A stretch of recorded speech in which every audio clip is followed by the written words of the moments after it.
जी हाँ, स्वागत है आपका। तो डाइजेस्टिव सिस्टम यानी कि पाचन तंत्र से बनने वाले महत्वपूर्ण और परीक्षा उपयोगी तथ्य। जी हाँ, आप पूरा स्ट्रक्चर देख रहे हैं डाइजेस्टिव सिस्टम का। आइए देखते हैं कि यहाँ से क्या क्या महत्वपूर्ण प्रश्न बनेंगे। देखिए, ये है माउथ, ठीक है ना।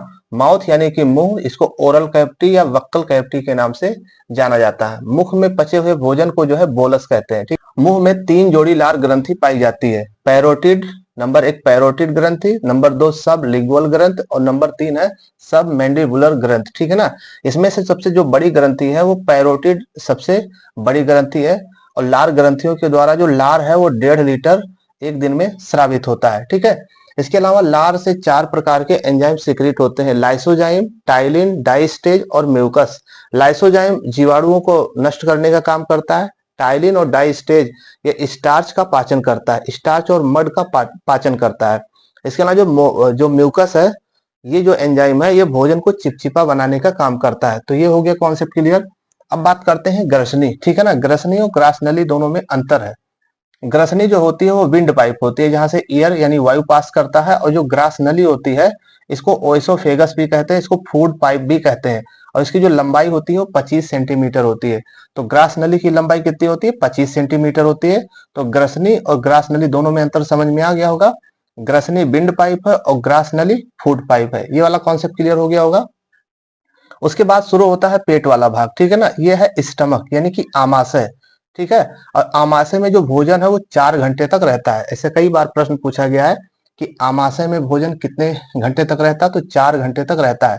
जो पेट है उसको 3 भागों में बांटा गया है। जो ये ऊपरी वाला जो भाग देख रहे हैं ये कार्डियक, और जो मध्य वाला भाग है वो फांडिक है, और जो नीचे वाला आप भाग देख रहे हैं ये पाइलोरिक है। ठीक है।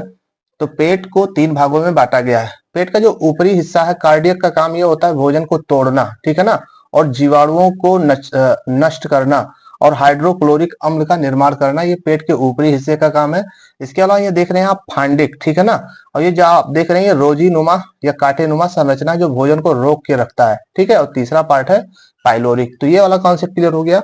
अब आप ये देख रहे हैं ये अग्नाशय जिसको पेंक्रियाज भी कहते हैं, यह एक ग्रंथि है। इसको पूर्ण पाचक एंजाइम के नाम से भी जाना जाता है। इसमें देखिए एंजाइम कौन कौन से पाए जाते हैं: लाइपेज, एमाइलेज और ट्रिप्सिन। यानी यानी कि अग्नाशय और पेंक्रियाज में कौन कौन से एंजाइम पाए जाते हैं? लाइपेज, एमाइलेज और ट्रिप्सिन। ये पेंक्रियाज यानी अग्नाशय से सिक्रेट होते हैं। लाइपेज का काम होता है वसा और लिपिड का पाचन करना। एमाइलेज का काम होता है स्टार्च, मड का पाचन करना। इसके अलावा जो ट्रिप्सिन है प्रोटीन को पेप्टोन में बदलने का काम करता है। तो ये हो गया ये पार्ट। इसके अलावा आप ये देख रहे होंगे ये वाला जो पार्ट है ये है पित्ताशय, यानी इसको गाल ब्लेडर बोलते हैं। पित्ताशय का काम होता है पित्त यानी कि बाइल को स्टोर करना और भोजन को क्षारीय बनाना। ठीक है ना। इसके अलावा ये देख रहे हैं ये है लीवर, यकृत जिसको जिगर भी कहते हैं। इसका काम होता है पित्त का निर्माण करना, और इसी के द्वारा हिपैरिन और फाइब्रोनोजन प्रोटीन्स का निर्माण होता है यानी सिक्रीट होता है। और ये शरीर की सबसे बड़ी ग्रंथि है। इसका भार 1.5 से 2 किलोग्राम होता है। तो ये वाला कॉन्सेप्ट क्लियर हो गया, ये वाला कॉन्सेप्ट क्लियर हो गया। अब बात करते हैं, देखिए ये वाला जो आप देख रहे हैं ये छोटी आंत, ठीक है ना। ये आप देख रहे हैं क्या है? ये छोटी आंत है। और जो छोटी आंत वो 3 भागों में बटी होती है। पहला होता है डिओडेनम, और दूसरा जो भाग है यहाँ से यहाँ वाला इसको जियोजिनम बोलते हैं। ठीक है ना। और तो तीसरा पार्ट है वो इलियम है। ठीक है ना। तो छोटी आंत कितने भागों में बटी होती है? 3, डिओडिनम, जियोजिनम और इलियम। ठीक है ना। इसके अलावा छोटी आंत को इंग्लिश में बोलते हैं स्मॉल इंटेस्टाइन। ठीक है ना। और ये पचौनी जो होता है उसी को छोटी आंत बोलते हैं। और ये वाला जो पार्ट है ये है बड़ी आंत। ठीक है ना। ये वाला एरिया है कोलन। ठीक है ना। इसका काम होता है जल का अवशोषण करना। तो बड़ी आंत क्या करता है? जल का अवशोषण करता है। इसके अलावा इलियम, ये जो छोटी आंत का तीसरा भाग है। इसके अलावा जो ये संरचना देख रहे हैं ये बिलाई है। बिलाई का काम ये होता है भोजन का अवशोषण करना। ठीक है ना। और ये वाला जो पार्ट आप देख रहे हैं ये है सीकम। ठीक है ना। बड़ी आंत के निचले भाग को क्या बोलते हैं? सीकम बोलते हैं। और ये वाला अपेंडिक्स यानी कि अवशेषी अंग है। इसके अलावा ये वाला पार्ट देख रहे हैं ये रेक्टम है जिसको मलाशय कहते हैं। और मलाशय कहते हैं जहाँ पे लैट्रिन यानी लैट्रिन को काइल बोलते हैं। और जो लैट्रिन होती है जो पीला होता है वो बिलीरुबिन के कारण लैट्रिन पीला हो जाता है यहाँ पे। ठीक है ना। ये एनएस है जिसको गुदादार कहते हैं, जिसके द्वारा बाहर निकलता है।